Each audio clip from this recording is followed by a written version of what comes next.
I woke up in a novel. And not just any novel, but one of those trashy web novels about an overpowered protagonist. The first thing that happens? My fiancée wants to break off our engagement. She said I was a lost cause, beyond redemption. I just laughed. Seriously, who gets it? I spent my whole life grinding, finally kicked the bucket, and now I'm reborn into a story where I have to grind again. No thanks. This engagement is definitely off. I just want to chill out and do nothing. But why, when all I want to do is embrace the chill life, does my ice-cold ex-fiancé keep looking at me so strangely? I open my eyes to the dazzling sight of an outrageously luxurious crystal chandelier. A middle-aged man in a tailored suit, hair perfectly slicked back, stood respectfully beside my bed. Mr. Sterling, you're awake. Ms. Jennings is waiting in the parlor. Regarding the annulment of your engagement. A sharp pain lanced through my head, and a flood of information poured in.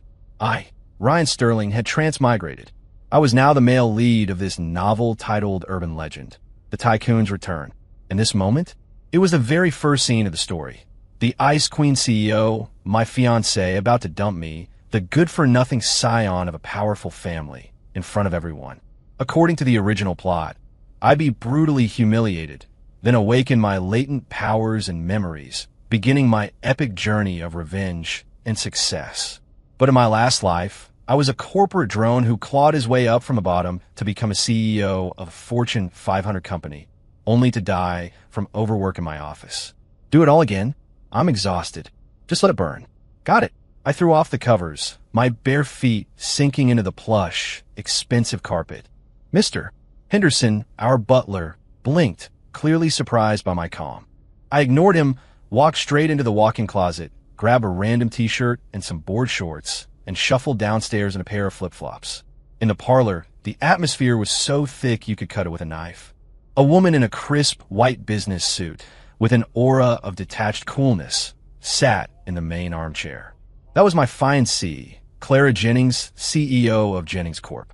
Her stunningly beautiful face was currently a mask of frost. The moment she saw my attire, her elegant brows furrowed, and the disgust in her eyes almost spilled over. Ryan Sterling, I'm here today to inform you that our engagement is officially over. Her voice, like her demeanor, was cold and devoid of emotion. The faces of the elders in the living room were grim. My dad, practically fuming, pointed at me, ready to unleash a torrent of abuse. You ungrateful little. I raised a hand, cutting him off. Fine by me. 2 simple words, light as a feather, yet they detonated like a bomb in the quiet room. Everyone froze. For the first time, Clara's perpetually icy expression showed a crack. Her fingers, gripping the engagement annulment agreement, tightened slightly, her knuckles turning white. She had probably prepared a whole speech of insults for me, but my fine by me choked it all back down her throat. You agree? She sounded almost disbelieving. What else? I sauntered over to the sofa opposite her, flopped down, and let out a comfortable sigh. You've already signed the papers. Am I supposed to cling to your leg, sobbing and begging you not to leave? Ms. Jennings, we're adults. Let's keep it classy. My dad was trembling with rage, while my mom patted his back frantically. Clara's face turned a captivating shade of pale green. She took a deep breath, apparently trying to regain control. Since you agree, that's fine. This support Sterling Enterprises has provided me over the years, I'll compensate in the form of projects. Jennings Corp. can offer a 10% premium on that south side land parcel. Hold it. I cut her off again. I looked at her and smiled. Ms. Jennings, are you misunderstanding something? Our family's engagement was a business alliance, a mutual exchange of benefits. You don't like me? You want to break it off? No problem. But to dismiss me like I'm some beggar? Isn't that a bit rude? I crossed one leg over the other, my flip-flops dangling. The annulment is fine, but skip the compensation. My family, Sterling Enterprises, isn't so desperate that we need to sell off our son to get projects. From now on, you go your way, I'll go mine. Oh no, I shifted into a more comfortable position. I'll just lie in my comfortable bed. With that, I yawned and told Mr. Henderson, show her out. The parlor fell silent, a deathly quiet. Clara stared at me, her gaze so intense it felt like it could bore holes through me. She probably never imagined that Ryan Sterling, who had always been her obedient puppy, her devoted doormat, would speak to her with such an attitude. She left, taking the agreement I hadn't even bothered to look at. She left in a huff. My dad finally couldn't take it anymore. He snatched a feather duster from a nearby stand and lunged at me. "I'll kill you, you disrespectful brat. You've shamed the Sterling name." I took off running. Dad, don't be rash. It's not worth getting upset over a woman. Don't you dare. Do you know how important the Jennings girl is to Sterling Enterprises? Important my foot. She's dumping me. Are you serious? You want me to beg her? I'd rather starve, die on the streets, jump off a cliff, than be her doormat. The Sterling mansion descended into utter chaos. While dodging my dad, I whistled to myself internally. Screw the tycoon's return, screw the corporate empire. I just want to be a good-for-nothing slacker, living off my inherited wealth. This life, nobody's gonna make me grind again. The next day, I woke up naturally. Sunlight streamed through the massive floor-to-ceiling windows. I stretched, my bones cracking in a satisfying symphony. This is how life should be. I grabbed my phone from the nightstand and dialed a number. "Hey, Mike," a voice, both excited and respectful, answered. "Boss, you finally called. I've been waiting so long. I practically withered away." Mike, full name Mike Shun. In the original novel, he was my most loyal and talented subordinate, a business prodigy. Unfortunately, he was held back by my worthless self in the early stages, only truly shining after my awakening. "All right, save the chatter." I yawned. "I've got a task for you. Name it, boss." Through fire and brimstone, Mike Shin won't even bat an eye. "Starting today, you're taking over all operations for Sterling Enterprises." A silence fell on the other end of the line. A full 10 seconds. "Bo boss? You're not kidding, are you? Mr. Sterling Sr. I'll talk to my dad. Just tell me, can you handle it?" "Yes, boss. I'll handle it brilliantly. I promise."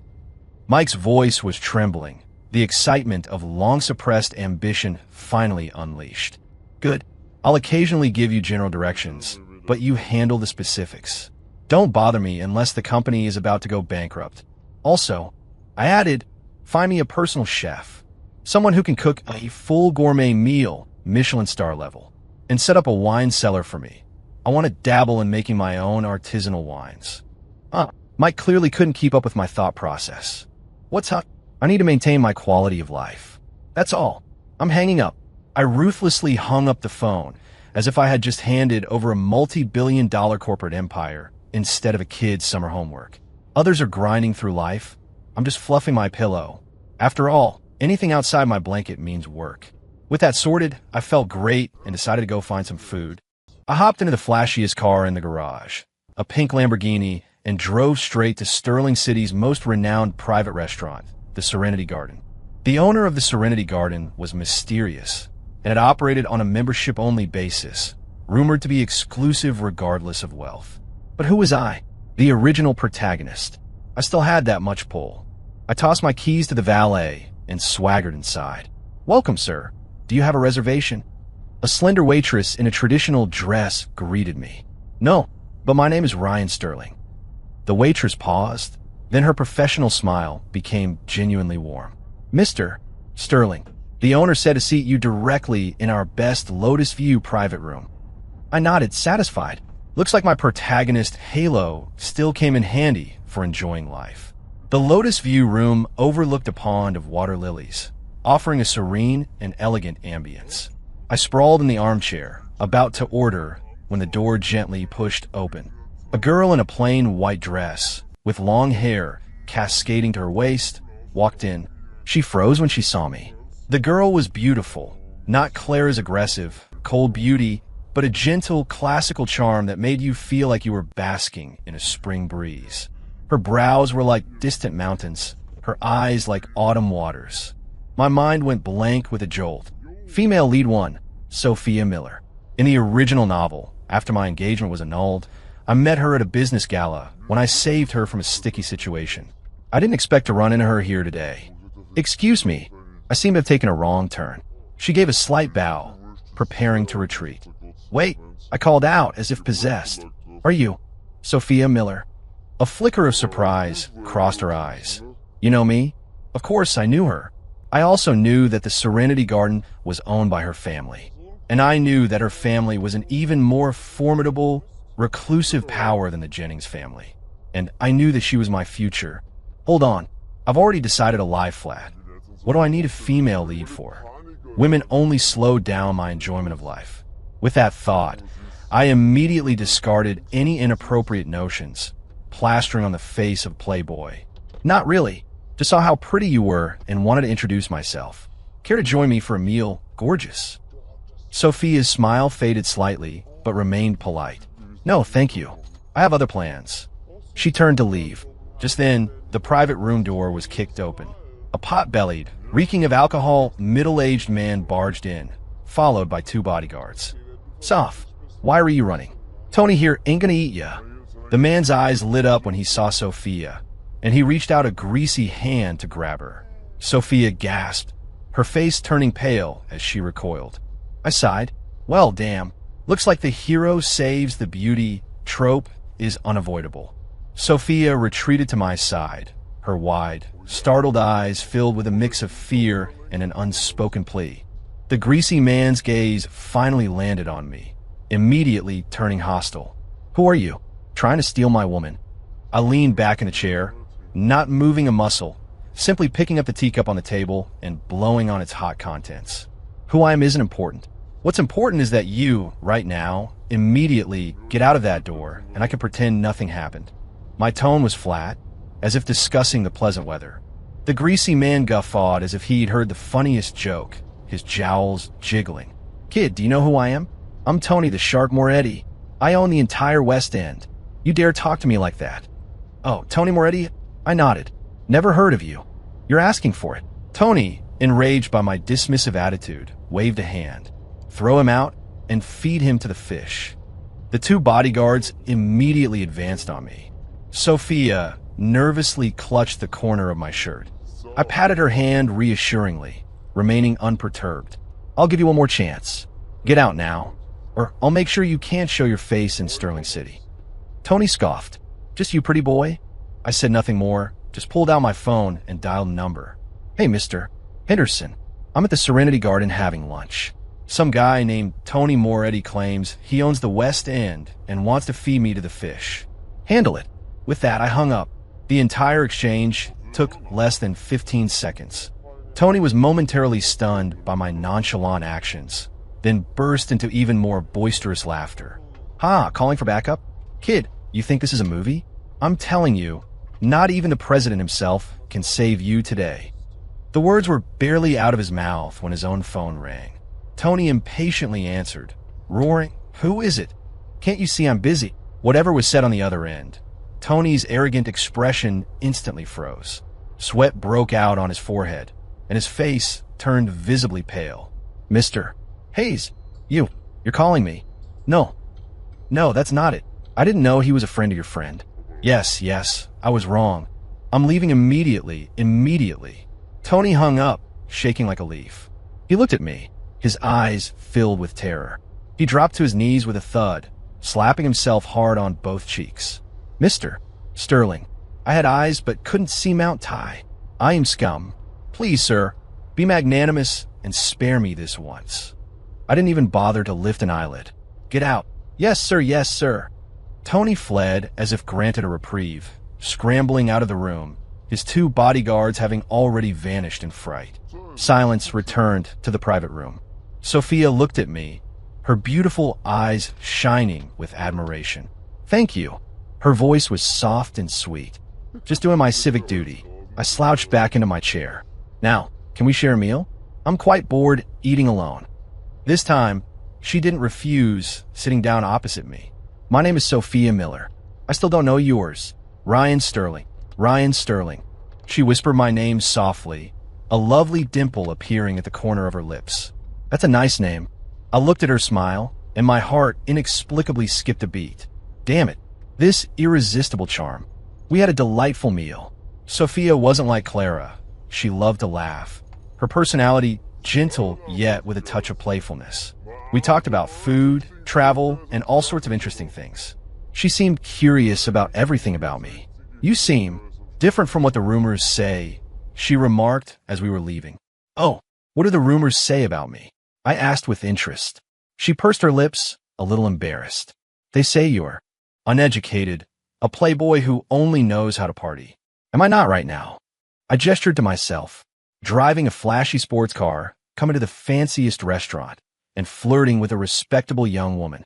Sophia giggled, shaking her head. No, it's different. Your eyes. They have stars in them. I froze. Looking into her clear, deep eyes, I felt a flicker of doubt about my decision to lie flat for the first time. Perhaps lending a hand occasionally wouldn't be so bad. After parting ways with Sophia, my good mood lasted until I got home. But the moment I walked in, I saw my dad sitting on the sofa with a grim expression, holding a newspaper. Look at what you've done. He slammed the newspaper onto the coffee table. I picked it up. The headline, in huge bold letters, screamed, Jennings Corp. Faces major crisis. Sterling Enterprises annulment may be the biggest winner. Below, it was a picture of Clara Jennings looking grim at a press conference. I raised an eyebrow. The plot had begun. In the original novel, Jennings Corp.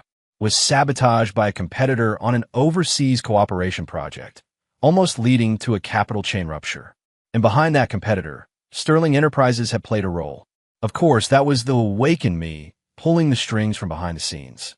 Clara, desperate, would eventually come back begging me, only to be brutally humiliated, thus beginning her long journey of chasing me down. You ungrateful brat. I told you long ago, being allied with the Jennings family brings nothing but benefits. Look, now that Jennings Corp. is in trouble, everyone thinks Sterling Enterprises is behind it. We're being called ungrateful scoundrels. My dad fumed, stroking his mustache. I shrugged, looking innocent. What's it got to do with me? She's the one who wanted to break off the engagement, not me. Besides, Sterling Enterprises hasn't done anything, has it? You. All right, Dad, don't get worked up. I tossed the newspaper aside. Mike's handling the business. Why don't you join me in early retirement, tend to some plants, do some fishing? Wouldn't that be great? My dad was so choked up he couldn't speak. Just then my phone rang. It was Mike. Boss, something big happened. His voice was unusually excited. Did the company go bankrupt? No. Even more exciting. Jennings Corp. is in trouble, and the Wall Street wolves smelled blood. They're aggressively shorting Jennings Corp.'s stock. Their share price has already hit rock bottom. Oh, my reaction was flat. Oh, just an oh, boss. This is a once-in-a-lifetime opportunity. If we just now. Mike, I cut him off. What did I tell you yesterday? Silence on the other end.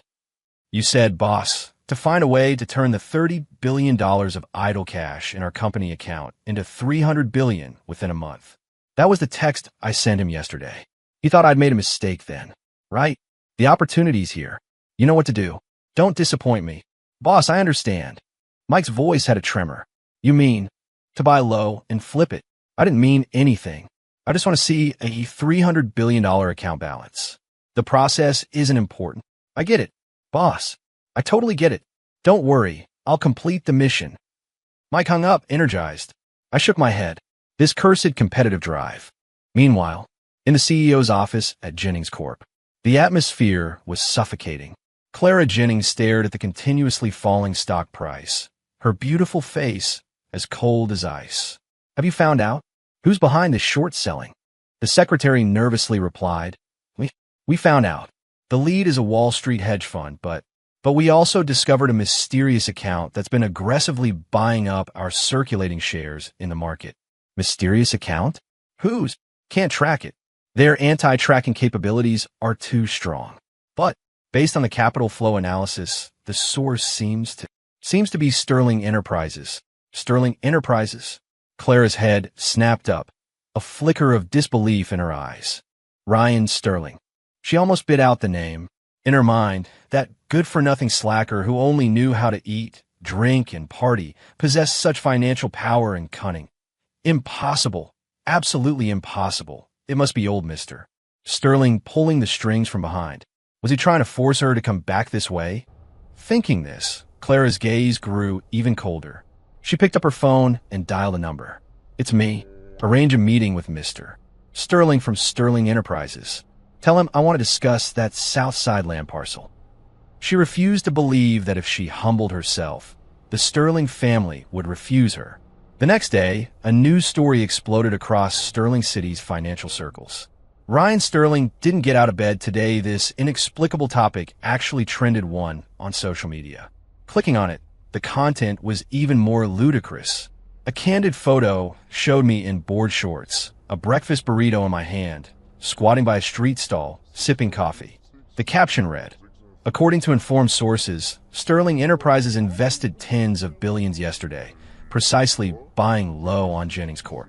Stock, earning $3 billion overnight." Yet, Sterling Enterprises' young heir, Ryan Sterling, was spotted this morning at 7 a.m. eating breakfast at a street stall. According to the stall owner, Grandma Rose, Mr. Sterling even burped after eating and said he was going home to catch some more Z's. The comments section blew up. Holy crap, orchestrating a multi-billion-dollar play while slurping noodles at a street stall? What kind of god-tier move is this? Talk about psychological warfare. Clara Jennings is pulling her hair out at the office. Ryan Sterling is sleeping in, and the stock price still hit maximum gains. I declare from today on, Ryan Sterling is my new male god. Who wouldn't love a man who makes money while lying flat? Ryan Sterling didn't get out of bed today. Company stock is up. I got up early for work. Company fined me for being late. The gap between people is wider than between a human and a dog. I looked at the news on my phone, almost spitting on my coffee. This Mike, he really was a talent. I just told him to turn 30 billion into 300 billion. He went and made me famous overnight. He also conveniently sculpted my image into that of a stock market guru among commoners, winning even while lying flat. Nice, I'm very satisfied. This way, no matter how much of a slacker I am in the future, people will just think I'm a quiet genius hidden in the city. I was happily scrolling through the comments when a call came in. It was Sophia Miller. "Ryan, you're trending, did you see?" Her voice was laced with laughter. I saw. I was wondering how I'd explain my laziness, but now it's all good. Everyone thinks I'm a hidden master. Sophia burst into soft laughter at my words. "You're truly interesting. Oh, I made some homemade plum wine today. Would you like to come try some?" "Absolutely. Send me the address." My eyes lit up. Such good news. I immediately dropped my burrito and drove my pink Lamborghini straight to the address Sophia sent. It was an estate on the outskirts of the city, even larger than my family's villa. Sophia, in a simple linen dress, looked like a fairy untouched by the mortal world, waiting for me at the entrance. "Your house is huge," I genuinely exclaimed. "Usually just me and my parents live here. They're out today," she said, her cheeks faintly flushing. I followed her into a classical-style courtyard, filled with various jars and pots. The air was filled with a faint aroma of wine and fruit. "Wow, you actually make your own wine." I was a little surprised. MHM, my grandpa taught me. I like these traditional things. She handed me a glass of amber-colored liquid. I took a sip, sweet and sour, with a clear, refreshing taste and an endless aftertaste. "Delicious. I'm glad you like it." She smiled, her eyes curving, sweeter than the wine itself. We sat at a stone table under a grape arbor, drinking and chatting. Sunlight filtered through the leaves, creating dappled patterns of light and shadow. Time stood still. I looked at her profile, illuminated by the sun, appearing almost translucent. As if possessed, I reached out and gently stroked her head. Her hair was soft, carrying a faint, clean scent. Sophia's body tensed, her face instantly turning crimson like a ripe apple. She didn't pull away. Instead, she lowered her head slightly, exposing her fair, slender neck. The atmosphere suddenly became a little intimate. My heart started to beat erratically again. I looked at her, and she looked back at me. Our eyes met, and the air seemed to crackle with electricity. Just as I felt an irresistible urge to lean closer, her stomach let out an ill-timed grumble. Sophia's face turned an even deeper shade of red, wishing for a hole to swallow her whole. I chuckled. "Hungry?" She nodded, her voice barely a whisper. "What do you want to eat?" "I'll make it for you." You can cook." She widened her eyes in surprise. "Of course." I stood up, rolled up my sleeves. "I've mastered all the major cuisines. Today, I'll show you what a true Iron Chef is like." Watching my retreating figure as I walked into the kitchen, Sophia's eyes sparkled. She propped her chin in her hands, an irrepressible smile playing on her lips. She felt like she had truly found treasure. Clara Jennings ultimately didn't get to see my dad. Following my advice, my dad used poor health as an excuse and jetted off to the Maldives for a fishing trip. Clara, rebuffed, looked even colder. She couldn't believe Sterling Enterprises wouldn't be interested in that Southside land parcel. She thought the Sterling family was playing hard to get, trying to manipulate her. The more she thought this, the more her inherent pride prevented her from backing down. She began to mobilize all her resources and connections, attempting to reverse the downward trend. However, the Wall Street wolves, coupled with the elusive Mike, rendered all her efforts largely ineffectual. Jennings Corp.'s stock price continued to fluctuate wildly at rock bottom. Just as Clara was at her wit's end, Sterling City's annual elite charity gala arrived as scheduled. This was a major gathering for high society and an excellent platform for exchanging resources and seeking cooperation. Clara knew this was her last chance. She donned the black evening gown that best represented her status and position, appearing in the ballroom like an arrogant queen. The moment she appeared, she became the center of attention. However, those eyes that once held fawning admiration and deference now carried a hint of schadenfreude. Look, that's Ms. Jennings from Jennings Corp. Heard her company is almost bankrupt. TSK, what a shame for such a beautiful face. If she'd known this would happen, why did she break off the engagement with the Sterlings? Now look, mister. Sterling is making money lying flat, while she has to beg everywhere. Tell me about it. I heard Mr. Sterling has been getting pretty close with Ms. Miller recently. The Millers. They're even more powerful than the Jennings. These whispers, not too loud, not too soft, reached Clara's ears. Her nails dug deeply into her palms. Just then, a commotion erupted at the ballroom entrance. Everyone turned to look. I had arrived. I wore a casual suit, no tie, 2 buttons undone, revealing a hint of my tan chest. My whole demeanor exuded a lazy, yet utterly captivating sexiness. But what truly captured everyone's attention wasn't me. It was my date, Sophia Miller. Tonight, she wore a pale purple starry night gown, her hair elegantly swept up, revealing her swan-like neck. She wore no exaggerated jewelry, just 2 small pearls adorning her earlobes. She was refreshingly elegant, like a fairy under the moonlight. She held my arm, a sweet smile on her face, murmuring something to me. We stood together like a painting, a very, very dazzling painting. At least, that's how it seemed to Clara. Her gaze, like 2 ice-cold daggers, shot directly at us. I felt her stare, looked up, and raised my glass to her from afar, a playful smirk curving my lips.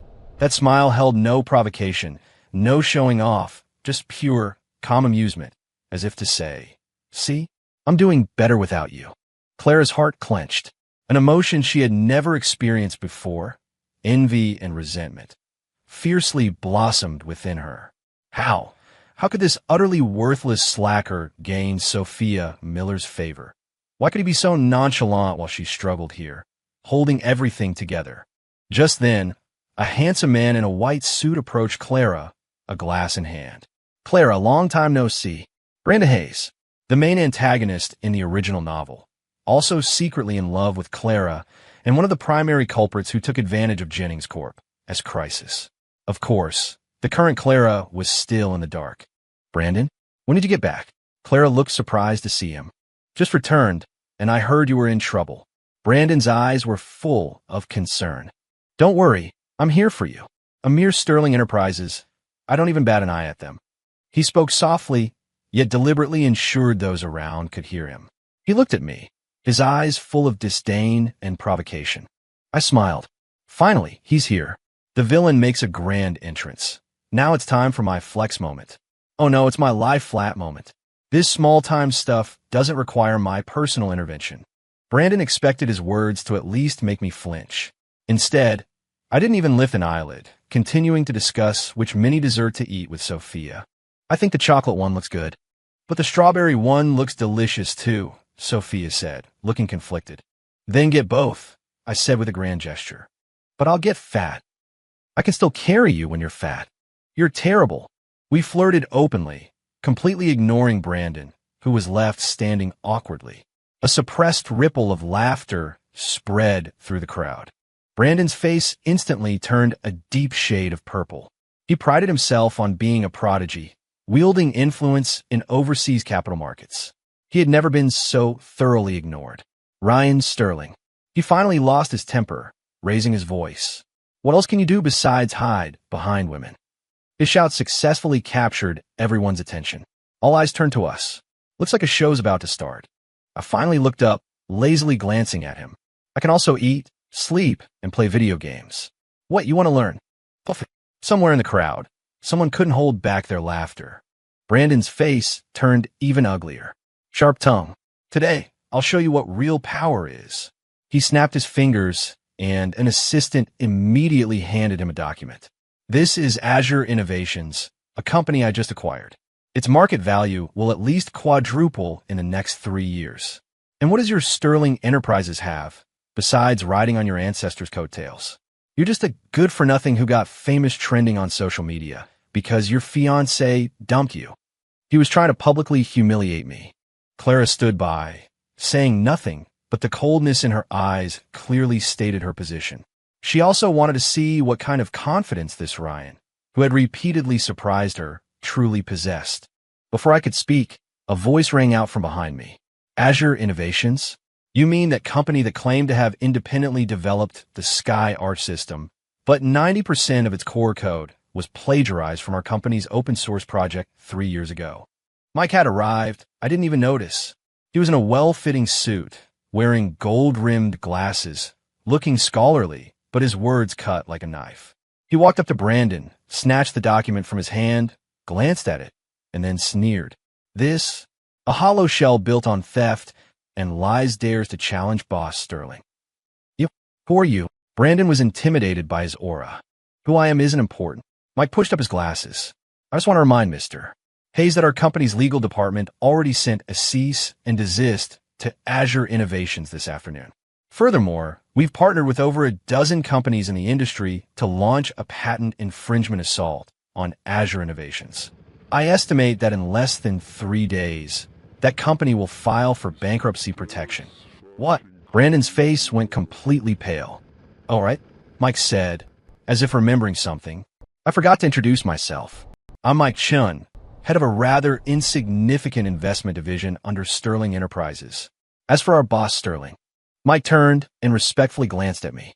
His main job right now is researching how to find the most comfortable position to lie flat in among 100 different options. The entire ballroom was silent. You could hear a pin drop. Everyone stared at Mike and me as if we were freaks. A subordinate dares to publicly humiliate a financial titan who returned from Wall Street. A boss confidently lets his subordinate fight his battles, while he just focuses on lying flat. What kind of surreal company was Sterling Enterprises? Brandon's face was beyond description. He looked as if he'd been stripped naked in public, utterly mortified. Just then, a booming voice rang out. Well said. A white-haired but vigorous old man clapped as he emerged from the crowd. Mr. Goldstein. Someone recognized him as Mr. Harvey Goldstein, the highly respected president of the Sterling City Chamber of Commerce. Mr. Goldstein walked up to me, scrutinizing me from head to toe, his eyes full of approval. Remarkable, truly remarkable. Young Sterling, you're excellent. You have guts. You know how to delegate, how to use people. That's the mark of someone destined for greatness. Far better than certain swaggering greenhorns. He pointedly glanced at Brandon Hayes. Brandon's face went completely white. Receiving Mr. Goldstein's endorsement was more valuable than 100 project partnerships. I looked at Mr. Goldstein and smiled.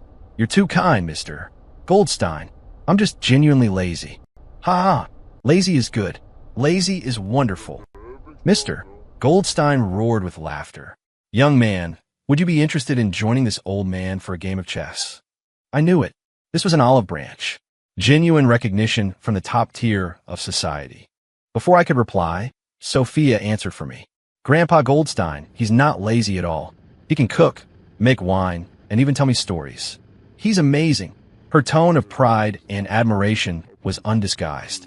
The entire ballroom was once again bombarded with a public display of affection.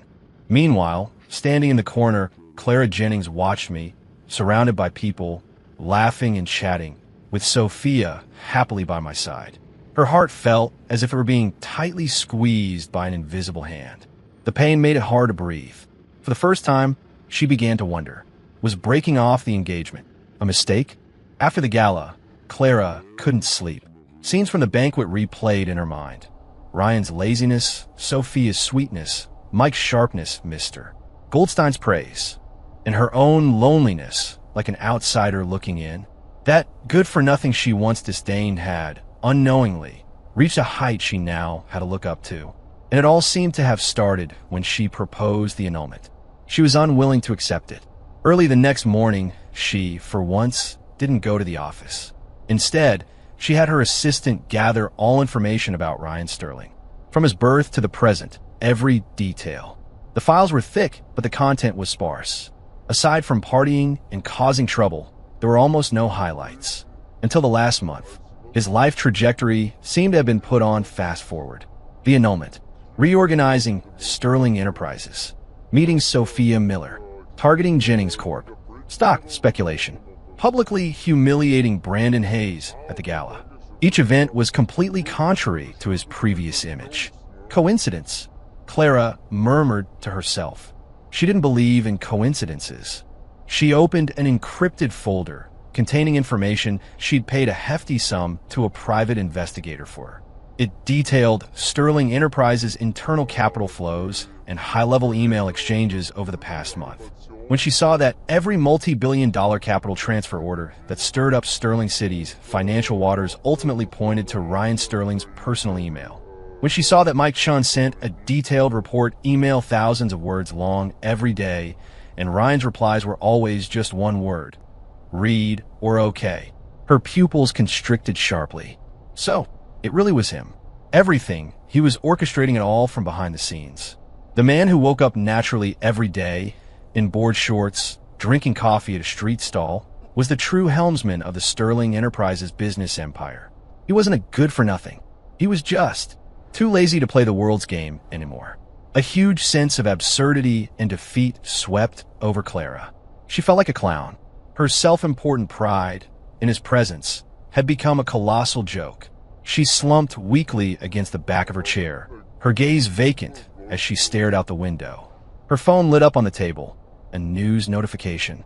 The headline read, "Pet romance? Mr. Sterling's and Ms. Miller's dogs are actually childhood sweethearts." The photo showed a handsome golden retriever and an adorable Samoyed playfully rolling on the grass together. The golden retriever was Ryan's, named Buddy.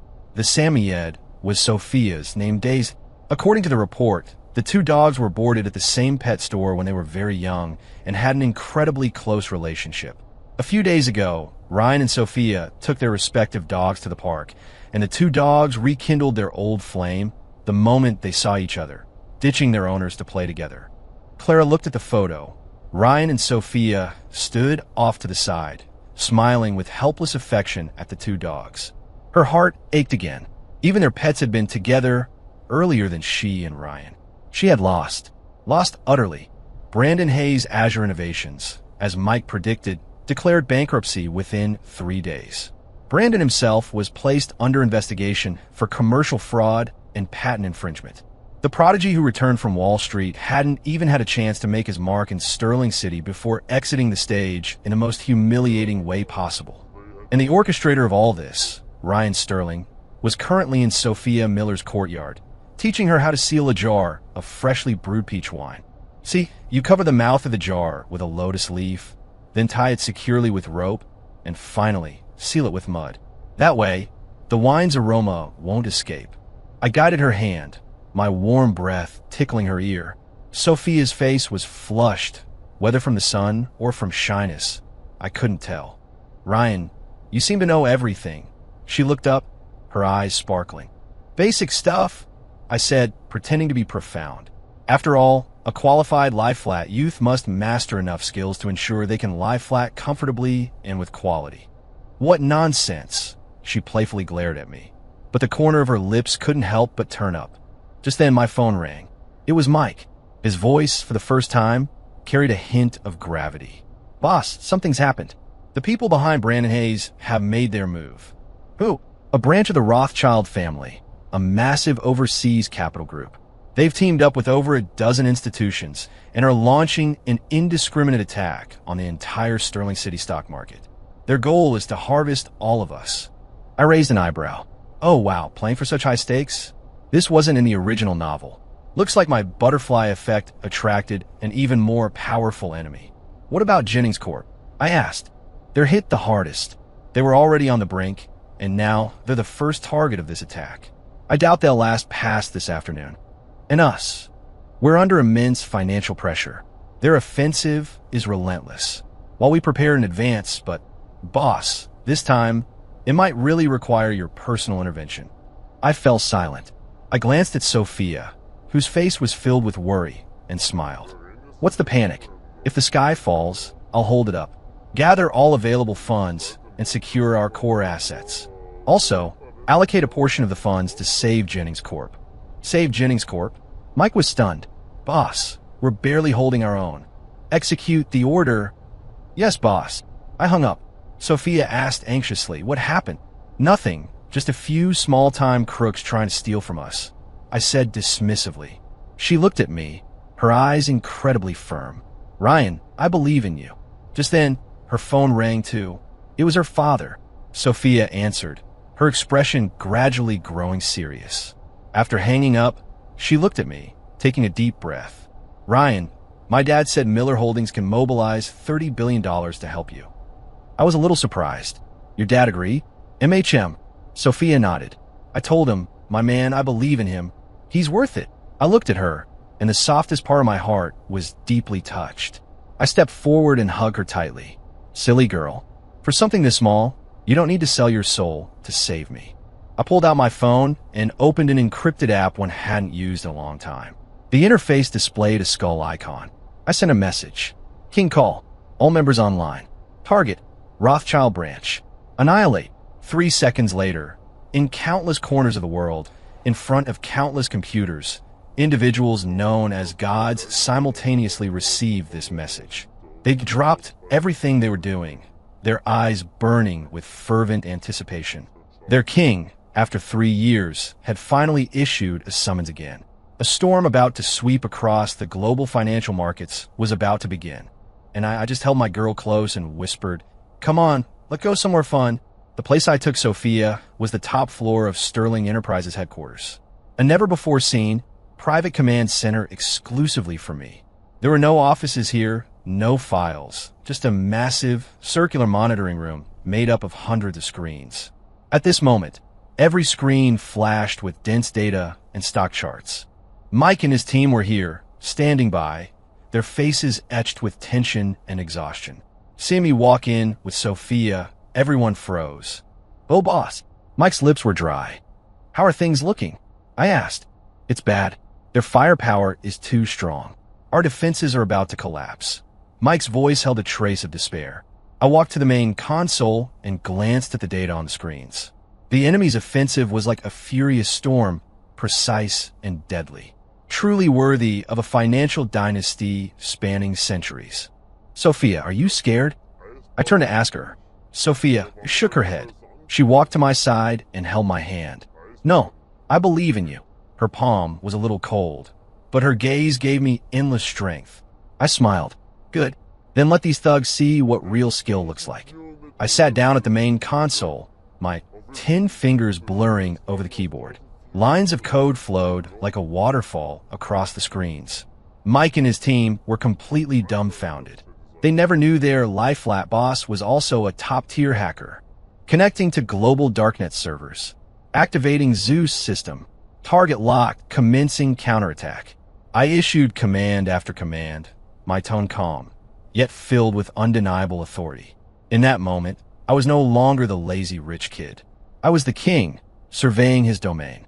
On the circular screens, the green defensive lines, representing our side, had been steadily retreating. But after my intervention, a golden dragon appeared out of thin air. With devastating force, it slammed into the red torrent, representing the enemy. Around the world, Countless magnates following this financial war witnessed this astonishing sight. My God, it's him. The king is back. The mysterious organization Tartarus that bled Wall Street dry 3 years ago. Their king has made his move. Quick, retreat. We've provoked someone we shouldn't have. The enemy's offensive instantly crumbled. That massive capital force, as if encountering a natural predator, began to frantically flee. But it was too late. The golden dragon opened its gaping maw and swallowed them whole. The entire process took less than 10 minutes. On the screens, all the red disappeared. Only the golden dragon remained, coiled in the center of the screen, surveying all creation. In the monitoring room, silence reigned. Everyone stared at me as if I were a god. I stretched, stood up from the chair, and reverted to the lazy Ryan Sterling. Done. Mike, the rest is up to you. Take this money and renovate all the orphanages and senior centers in Sterling City. Yes, boss. Mike's voice was trembling. I took Sophia's hand, and under the worshiping gazes of the others, we walked out of the monitoring room. Come on, we still need to seal our peach wine. At this very moment, in the CEO's office at Jennings Corp, Clara Jennings stared blankly at her company's stock, which had gone on a roller coaster ride from rock bottom to maximum gains, eventually turning profitable. Her secretary rushed in, shouting excitedly, "Ms. Jennings, we were saved by a mysterious fund. Not only did we recover all our losses, but we even made a huge profit." Mysterious fund? In Clara's mind, that lazy figure involuntarily surfaced. Was it him? She picked up her phone, trembling, and dialed the number she thought she would never call again. The call connected. Ryan's familiar yet distant voice came through. "Hello, who is this?" I am Clara Jennings." "Oh, my ex-fiancé. Something up." His tone was polite yet distant, like he was speaking to a stranger. Clara's heart ached fiercely. "Today. Thank you. Thank me for what? Don't pretend I know it was you." There was a moment of silence on the other end, followed by a soft chuckle. "Ms. Jennings, you might be mistaken. I simply didn't want to see my future wife's family assets shrink because of a few nobodies. After all," his voice paused, carrying a hint of indulgent laughter, "if she ran out of money, who would support a good-for-nothing like me?" The call disconnected. Clara stood frozen, holding her phone. The sunlight outside the window was clearly warm, yet she felt utterly cold. She looked at the photo on her phone screen. Ryan and Sophia embracing under a peach tree. The man handsome, the woman beautiful. A match made in heaven. She finally understood. Some people, once missed, truly can never be gotten back. 2 lines of clear tears silently streamed down the face of the Ice Queen. End.